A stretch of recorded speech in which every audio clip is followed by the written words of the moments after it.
Hello friends, അപ്പോൾ നമുക്ക് നാളത്തെ ചെമ്പനീർ പൂവിൻ്റെ റിവ്യൂ നോക്കാം കേട്ടോ. അങ്ങനെ ചർച്ചകളൊക്കെ തകൃതിയായി നടന്നു. നമ്മുടെ അച്ഛമ്മ ഒരു സജഷൻ പറഞ്ഞു, ആഴ്ചയിൽ ഓരോരുത്തരായിട്ട് റൂം മാറുക. അപ്പോൾ ഫസ്റ്റ് ആഴ്ച കിട്ടുന്നത് നമ്മുടെ ശ്രുതിയും ശ്രുതിയാണ്. അത് കഴിഞ്ഞ് അവർ മാറുമ്പോൾ അതുവരെ നമ്മുടെ രേവതിയും സച്ചിയും ഫ്ലോറിൽ താഴെ കിടക്കണം.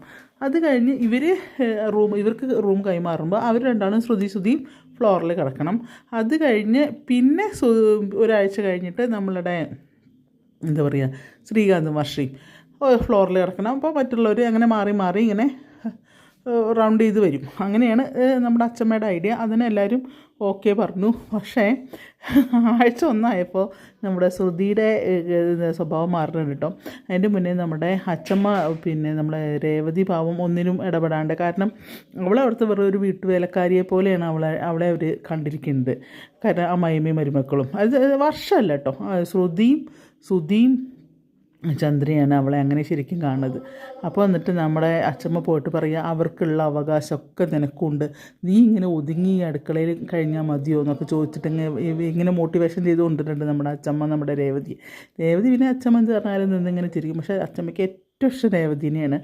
അപ്പോൾ രേവതിയോട് ഇങ്ങനെ പറയുകയാണ്, ഇത് നീ മറന്നു പോരുത് മോളെ, നീ ഇങ്ങനെ എല്ലാത്തിനും അവരുടെ ആട്ടത്തിന് നിന്ന് കൊടുത്തു കഴിഞ്ഞാൽ നിന്നെ തള്ളി മാറ്റും എല്ലാവരും നോക്കുന്നൊക്കെ പറഞ്ഞിട്ട് ഇങ്ങനെ ഇതാക്കുന്നുണ്ട് കേട്ടോ.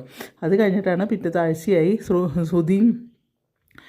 ശ്രുതി റൂം ഒഴിയേണ്ട സമയമായപ്പോൾ ശ്രുതി എന്ത് ചെയ്യും, നേരെ കയറി കടന്നിറങ്ങും. എന്നും പറഞ്ഞിട്ട് കയറി കിടക്കണം. അപ്പോൾ പറയുക, അല്ല ഇന്ന് തൊട്ടിട്ടല്ലേ നമ്മുടെ വർഷയുടെ തോന്നുന്നു കുത്തി പൊന്നിച്ച് കൊണ്ടുവരുന്നുണ്ട്, സുധീയേട്ടനും ചേച്ചിയല്ലേ താഴെ കിടക്കേണ്ടതെന്ന് അറിയും. അപ്പോൾ നമ്മുടെ സച്ചറിയ ശരിയാണല്ലോ, അപ്പോൾ അവൻ നേരത്തെ കയറി കിടന്നു, അവനെന്ന് ഞാൻ വലിച്ച് പുറത്തിടും, വലിച്ച് ദൂരെ കളയുന്നൊക്കെ പറഞ്ഞിട്ട് ചെല്ലിയാണ് കേട്ടോ. അപ്പോൾ നമ്മുടെ വർഷയും ശ്രീകാന്തും ഉണ്ട് അവിടെ.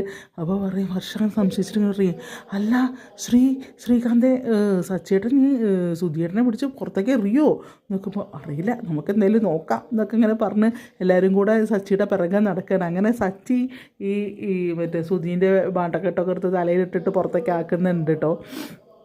എന്തായാലും നല്ല രസമുള്ള എന്താണ് പറയുക, നാളത്തെ എപ്പിസോഡ് നല്ല രസമുള്ളതാണ്.